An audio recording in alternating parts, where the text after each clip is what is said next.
Movie शुरू होती है। समुद्र में एक शिप को दिखाया जाता है। उसी शिप में एक सर्कस नाम के आदमी को देखते हैं। सर्कस की लाइफ बहुत ही बेकार चल रहा होता और वो हर रोज मछलियां पकड़ने के लिए अपने शिप से आता है। और जब आज सर्कस मछलियां पकड़ रहा होता है तब उसे अपने जहाज पर कुछ अजीब सा फील होने लगता है। उसकी जाल बहुत ही ज्यादा भारी होता है और जैसे ही वो अपने जाल को ऊपर की तरफ खींचता है तब वो देखता है कि उसके जाल में मछलियां नहीं बल्कि एक लड़की होती है। सर्कस देखता है कि उस लड़की की अभी भी सांसें चल रही होती है, यानी कि वो लड़की अभी जिंदा है। जिसके बाद वो होश में आती है। सर्कस उसे हॉस्पिटल चलने के लिए कहता है, लेकिन वो लड़की हॉस्पिटल जाने से मना कर देती है। लड़की कहती है कि अगर तुम मुझे हॉस्पिटल लेकर जाने की जिद करोगे तो मैं फिर से पानी में कूद जाऊंगी। मुझे किसी ऐसी जगह पर लेकर चलो जहाँ पर कोई भी इंसान ना हो और कोई मुझे देख ना सके। सर्कस उसे अपनी मॉम के घर लेकर जाता है और यहाँ पर हमें पता चलता है कि सर्कस की मॉम इस दुनिया में अब नहीं है।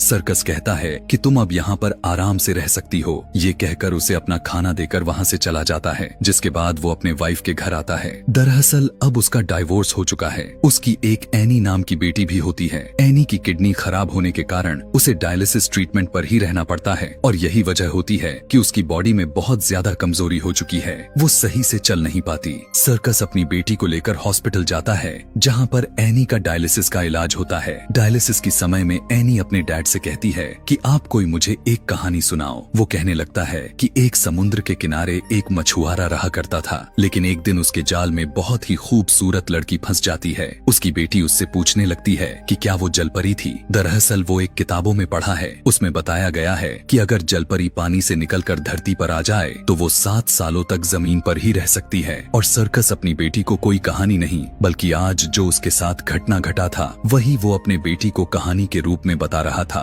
इसीलिए उसकी कहानी अधूरी होती है। वो अपनी बेटी को पूरा नहीं सुना पाता और यह कहानी एनी को बिल्कुल भी पसंद नहीं आती। इलाज खत्म होने के बाद वहाँ से चले जाते हैं, लेकिन एनी के घर जाने में बहुत देर हो जाती है, जिसकी वजह से उसकी एक्स वाइफ उस पर बहुत गुस्सा करती है। उसे शराब की लत लगी होती है और वो सर्कस से कभी भी सही से बात नहीं करती। अगले दिन सर्कस उसी जाल वाली लड़की के पास जाता है। सर्कस उस लड़की से कहता है कि मुझे लगा था कि वो मेरा एक सपना था, लेकिन तुम सच में एक लड़की हो। जिसके बाद सर्कस मछली पकड़ने के लिए जाने लगता है। तभी लड़की सर्कस से कहती है कि मैं भी तुम्हारे साथ चलूंगी, लेकिन सर्कस कहता है कि वहाँ पर बहुत से लोग होंगे, वो तुम्हें देख लेंगे। वो कहती है नहीं, मैं उनसे छुप जाऊंगी। सर्कस कहता है कि किसी लड़की को अपनी बोट में फिशिंग करने लेकर जाना अब शगुन माना जाता है। वो लड़की कहती है कि इसका मतलब तुम्हारी जिंदगी में सब कुछ अच्छा चल रहा है, तुम बहुत लकी हो। लेकिन ऐसा कुछ भी नहीं होता। उसकी लाइफ में तो कुछ भी अच्छा नहीं चल रहा होता। उसके जाल में तो मछलियां तक नहीं फंसती।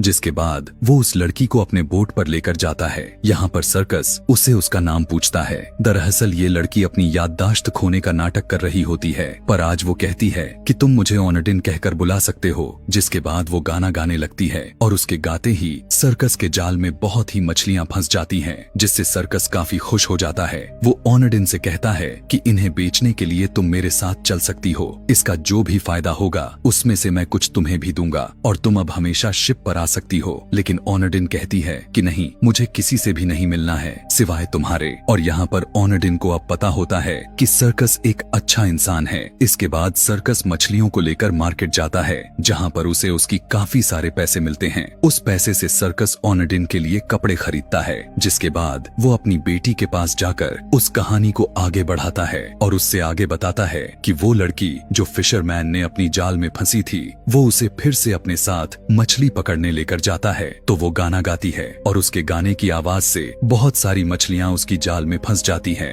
एनी कहती है वो लड़की अपनी कहानी के थ्रू किसी को भी अट्रैक्ट कर सकती है। मैंने किताब में पढ़ा था। अब एनी को लगने लगा था कि उसके डैड उसे जो भी कहानी सुना रहे हैं वो बिल्कुल सच है, क्योंकि ये सब उनके साथ हो रहा है। अगले सीन में सर्कस अपने मॉम के घर आता है, जहाँ पर वो ओनेडिन को खरीदे हुए कपड़े देता है। यहाँ पर ओनेडिन को सर्कस काफी पसंद आने लगा था। सर्कस ओनेडिन से पूछता है कि तुम यहाँ पर कब तक रहने वाली हो। ओनेडिन कहती है कि मैं यहाँ पर कब तक रह सकती हूँ। तब सर्कस कहता है कि मैं चाहता हूँ तुम यहीं पर जिंदगी भर रहो। इस बात को सुनकर ऑनडिन को काफी अच्छा लगता है। सर्कस चर्च जाता है जहाँ पर वो एक पादरी के सामने अपनी बातों को कॉन्फ्रेस करता है। वो उन्हें ऑनडिन के बारे में सारी बात बताता है, साथ ये भी कि वो आज उसके लिए कपड़े खरीदने के लिए गया था, लेकिन अंडरगारमेंट्स खरीदने में उसे शर्म आ रही थी, इसीलिए स्टोर से उसने अंडरगारमेंट्स को चुरा लिया था। वो यह भी कहता है कि पिछले 2 सालों से मैं शराब को हाथ तक नहीं लगाया। 2 साल पहले वो बहुत सारा शराब पिया करता था, लेकिन अब उसने शराब पीना छोड़ दिया है। वहाँ दूसरी तरफ हम ऑनडिन को देखते हैं जो पानी में नहा रही होती है। तभी वहाँ पर सर्कस की बेटी एनी आ जाती है। उसे पता था कि उसके डैड जो उसे कहानी सुना रहे हैं वो सच है। वो उसे देखकर पहचान जाती है कि ये वही लड़की है। जिसके बाद एनी ऑनडिन से पूछती है कि क्या तुम सच में एक जलपरी हो? क्या तुम्हारे पास मैजिकल पावर्स हैं? क्या तुम मेरी बीमारी को ठीक कर सकती हो? वो उसकी हाथों को ध्यान से देखने लगती है। साथ ही वो उससे पूछती है कि क्या तुम अपने शूट को छुपा दिया है? क्योंकि मैंने किताब में पढ़ा है अगर जलपरी अपने शूट को छुपा दे तो वो 7 सालों तक जमीन पर रह सकती है। ऑनडिन उसकी बातों का कोई भी जवाब नहीं देती, बस उसकी बातों को सुनकर मुस्कुरा रही होती है। वहीं इसी टाउन में एक और आदमी को दिखाया जाता है। जो ये आदमी ऑनडिन को ढूंढने के लिए आया है, लेकिन उसे नहीं पता होता कि ऑनडिन इस वक्त कहाँ पर है। सर्कस को भी ऐसा लग रहा होता कि हो सकता है कि कहीं न कहीं ऑनडिन जलपरी हो। अगले दिन वो फिर से ऑनडिन को अपने बोट पर मछलियां पकड़ने के लिए लेकर जाता है। यहाँ पर फिर से ऑनडिन उसी तरह से गाना गाने लगती है जैसे पिछली बार गाई थी, और आज एक बार फिर से उसके जाल में काफी सारे मछलियां फंस जाती हैं, जिससे वो बहुत खुश हो जाता है। यहाँ पर समुद्री गार्ड भी होते हैं जो उसके बोट को चेक करने के लिए आते हैं। यहाँ पर ऑनडिन उस गार्ड को देखकर छुप गई होती है क्योंकि दूसरे आदमियों के साथ नहीं जाना चाहती, लेकिन गार्ड उसे देख लेते हैं और अब वो सर्कस से पूछते हैं कि ये लड़की कौन है। वो कहता है कि ये मेरी लवर है, हम दोनों एक दूसरे से बहुत प्यार करते हैं। ऑनडिन गार्ड से यही बात कहती है, हाँ मैं उससे प्यार करती हूँ, और यह सुनकर गार्ड वहाँ से चले जाते हैं। सर्कस ऑनडिन से कहता है कि तुम्हें अब छुपने का कोई फायदा नहीं है क्योंकि यह एक बहुत ही छोटा टाउन है, और वो गार्ड सभी को बता देंगे कि मेरी बोट पर एक अनजान लड़की मौजूद थी। जिसके बाद दोनों एक सिटी में जाते हैं। यहाँ के सभी लोग सिर्फ ऑनडिन को ही देख रहे होते हैं क्योंकि वो काफी सुंदर होती है। सर्कस भी उससे कहता है कि तुम सच में बहुत सुंदर हो। इस बात को सुनकर उसे बहुत अच्छा लगता है। आगे जब दोनों एनी से मिलते हैं तब एनी कहती है, मैं पहले भी ऑनडिन से मिल चुकी हूँ, और अब ऑनडिन और एनी की आपस में काफी अच्छी दोस्ती भी होने लगती है। ऑनडिन एनी से कहती है कि तुम स्विमिंग क्यों नहीं करती, जिस पर एनी उससे कहती है कि मुझे पानी से बहुत डर लगता है, लेकिन मैं अगर तुम्हारे साथ पानी में जाऊंगी तो शायद डर ना लगे। जिसके बाद उसे पानी में ले जाकर स्विमिंग सिखाती है कि तभी पानी ऑनडिन के पैर से कुछ टच होता है। दरअसल वो एक जाल होती है। वो उसे बाहर निकालकर देखने लगती है। उसे देखकर ऐसा लग रहा था कि ऑनडिन को उसी की तलाश थी। एनी को लगता है कि ये उसी की ड्रेस है जिसे छुपाने के बाद वो 7 सालों तक जमीन पर रहने वाली है। दरअसल एनी को पूरी तरह से यकीन होता है कि ऑनडिन एक जलपरी ही है। वो कहती है, तुम इसे जमीन में कहीं दफना दो, इसके बाद तुम 7 सालों तक यहाँ रह सकती हो। ये दोनों के दोनों जमीन में उस जाल को दफना देते हैं। ऑनडिन एनी से कहती है कि कभी भी इस बारे में किसी को कुछ मत बताना। कुछ दिन के बाद शहर में एक कंपटीशन होता है जिसे देखने के लिए ऑनडिन वहाँ पर एनी के साथ जाती है। वहीं पर वो अनजान आदमी भी मौजूद होता है जो वो ऑनडिन को ढूंढ रहा था। दरअसल ये कोई और नहीं बल्कि ऑनडिन का हस्बैंड होता है। आगे बोट पर एनी को दिखाया जाता है जिसे पता होता है कि ऑनडिन उसे ठीक कर सकती है, वो उसे बचा सकती है, इसलिए जानबूझकर उसकी शक्तियों को टेस्ट करने के लिए वो पानी में कूद जाती है। ऑनडिन भी उसे बचाने के लिए पानी में कूद जाती है। वो उसे बचाकर ऊपर लेकर आती है। सर्कस भी यह सब देख लिया था और उसे लेकर अपने एक्स वाइफ के घर पर जब एनी को छोड़ने जाता है तो वो उसे काफी खरी खोटी सुनाती है। जिसके बाद वो ऑनडिन के साथ वापस अपने मॉम के घर पर आ जाता है। ऑनडिन इससे पूछती है कि सभी तुम्हें सर्कस कहकर क्यों बुलाते हैं जबकि तुम्हारा नाम सर्कस नहीं है। तब वो उसे बताता है कि मेरा नाम बहुत ही पेचीदा है, इसलिए कोई उस नाम से बुलाता भी नहीं है, और कुछ साल पहले मैं एक सर्कस में काम किया करता था। मुझे शराब पीने की आदत भी थी। मेरी वाइफ भी शराब के नशे में धुत रहती थी। एक दिन मेरी बेटी की तबीयत बहुत ज्यादा खराब थी। मेरी वाइफ होश में नहीं थी क्योंकि उसने उस दिन बहुत ही ज्यादा शराब पी रखी थी और मैं भी नशे में धुत था। उसी दिन से मैंने फैसला कर लिया कि मैं आज के बाद मैं शराब नहीं पीऊंगा ताकि मैं अपनी बेटी की देखभाल कर सकूं। लेकिन मेरी बेटी की कस्टडी कभी भी नहीं मिली क्योंकि मेरे पास पैसे नहीं थे। मैं सिर्फ एक फिशरमैन हूँ। वो बहुत ज्यादा इमोशनल हो जाता है। ऑनडिन उसके पास आती है और ये दोनों इंटीमेट हो जाते हैं। अगले सीन में हम देखते हैं जो आदमी अपनी वाइफ यानी ऑनडिन को ढूंढ रहा होता है वो एक दिन सर्कस के पास पहुंच जाता है। वो सर्कस से ऑनडिन के बारे में पूछता है पर वो उसे ऑनडिन के बारे में कुछ भी नहीं बताता। लेकिन वो आदमी किसी भी तरह करके सर्कस के मॉम के घर पर पहुंच जाता है और जब ऑनडिन उसे वहां पर देखती है तो वो पीछे के रास्ते वहां से भाग जाती है कि तभी वहां पर सर्कस भी आता है। वो देखता है कि ऑनडिन घर पर नहीं है। वो उसे चारों तरफ ढूंढता है लेकिन ऑनडिन कहीं पर भी दिखाई नहीं देती। जिसके बाद वो नदी के किनारे पर जाता है जहां पर ऑनडिन बैठी हुई होती है और अब ऑनडिन उससे कहती है कि मेरा हस्बैंड मुझे लेने के लिए आ चुका है। काश मैं यहाँ पर हमेशा तुम्हारे साथ रह सकती और काश मैं तुम्हारी बेटी को ठीक कर सकती। वो कहता है कि मैं चाहता हूँ कि तुम हमेशा यही मेरे पास रहो। वहीं दूसरी तरफ ऑनडिन की हस्बैंड को दिखाया जाता है जो वो गुस्से में ड्राइव कर रहा होता है कि तभी उसकी कार का एक्सीडेंट हो जाती है। दूसरी वाली कार सर्कस की एक्स वाइफ की होती है। उसके साथ एनी भी उसी गाड़ी में होती है। दरअसल सर्कस की वाइफ और उसके नए हस्बैंड ज्यादा नशे में होते हैं। एक्सीडेंट में एनी की नए डैड की मृत्यु हो जाती है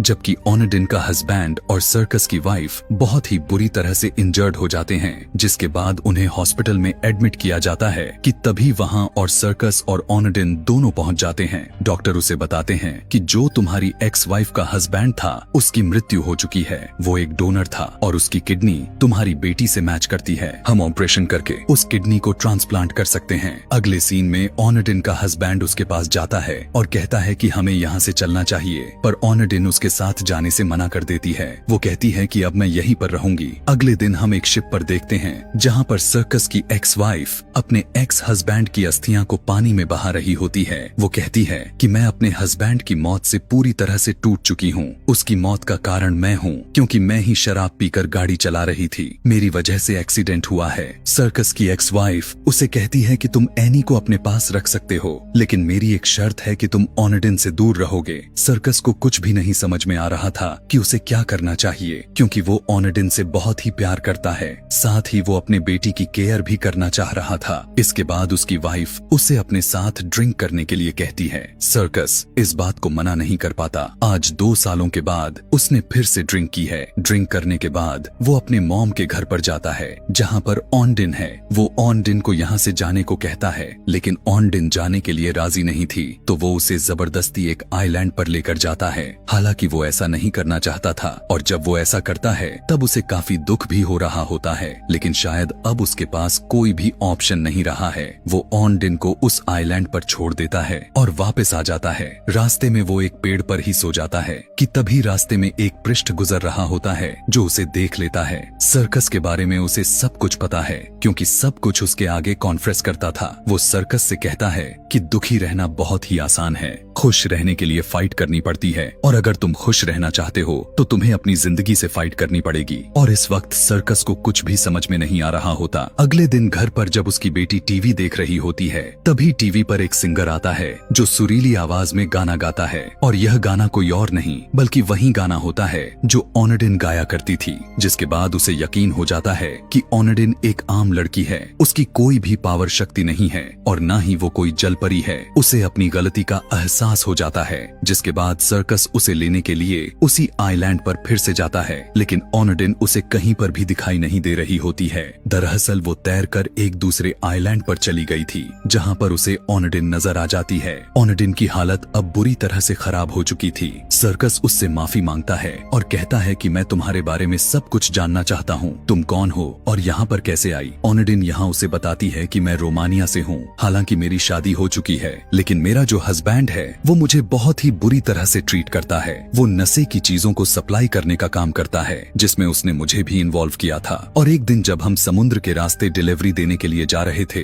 कि तभी हमें समुद्री पुलिस चारों तरफ से घेर लिया और मुझे और मेरे हस्बैंड को पकड़ने की कोशिश किया। जिसके बाद मेरे हस्बैंड ने वो नशीली वाली चीज को मुझे देकर पानी में उतार दिया और मैं लगातार स्विमिंग करती रही लेकिन कुछ ही देर बाद मैं बेहोश हो गई और जब मुझे होश आया तब मैं तुम्हारे सामने थी क्योंकि मैं तुम्हारी जाल में फंस गई थी। सर्कस को ऑनडिन के लिए बहुत ही बुरा लगता है और उसे उस पर दया आ जाती है और अब वो तय करता है कि अब वो हमेशा ऑनडिन के साथ ही रहेगा। वो उसे अपने घर लेकर आता है पर वहाँ पर पहले से ऑनडिन का हस्बैंड होता है जिसके साथ एक आदमी भी है। जिसके बाद ऑनडिन का हस्बैंड कहता है कि मुझे वो मेरा बैग चाहिए जो तुम साथ में लेकर गई थी जिसमें मेरे नशीले पदार्थ थे। वो कहती है ठीक है मैं तुम्हें दे दूंगी लेकिन तुम्हें हमें छोड़ना होगा। दरअसल जो ओनेडिन को पानी में जाल मिला था उसके अंदर वही बैग था जिसमें नशीली पदार्थ मौजूद है और जिसने एनी के साथ मिलकर जमीन में दफना दिया था। पर जब ये उस जगह पर जाते हैं और जमीन को खोदते हैं तब ये देखते हैं कि वहाँ तो कुछ मौजूद नहीं है, क्योंकि एनी ने पहले से उसे कहीं और छुपा दिया हुआ है। एनी को अब भी लगता है कि ये उसका सूट है और वो ये भी सोचती है कि अगर ओनेडिन को वो वापस मिल जाएगा तो वो हमेशा के लिए यहाँ से चली जाएगी। पर वे सभी एनी को बहुत समझाते हैं, जिसके बाद एनी इस सभी को बता देती है, मैंने शिप के पास पानी के अंदर उसे छुपा कर रखा है। ये सभी के सभी उसी शिप पर जाते हैं और उस बैग को पानी से बाहर निकाल रहे होते हैं। ओनेडिन को पता है कि उसका हस्बैंड एक क्रिमिनल है, अगर उसे बैग मिल भी गया तो वो किसी भी कीमत पर उसे नहीं छोड़ने वाला, इसलिए वो जानबूझकर अपने हस्बैंड को पानी में गिरा देती है। उसे तैरना नहीं आता और इसी वजह से उसकी वहीं पर डेथ हो जाती है। और अब ओनेडिन को पुलिस पकड़ लेती है, क्योंकि वो इस देश की नहीं है। यहाँ की पुलिस उसे अपने देश भेजने की तैयारी में होती है और अब सर्कस के दिमाग में एक आइडिया आता है कि अगर वो ओनेडिन से शादी कर ले तो वो यहाँ की नागरिक बन जाएगी, जिसके बाद कोई उसे इस देश से नहीं निकाल सकता। और वो ओनेडिन से शादी कर लेता है और दोनों अपने लाइफ में काफी ज्यादा खुश होते हैं। और इसी के साथ यह कहानी यहीं पर खत्म हो जाती है। Thanks for watching.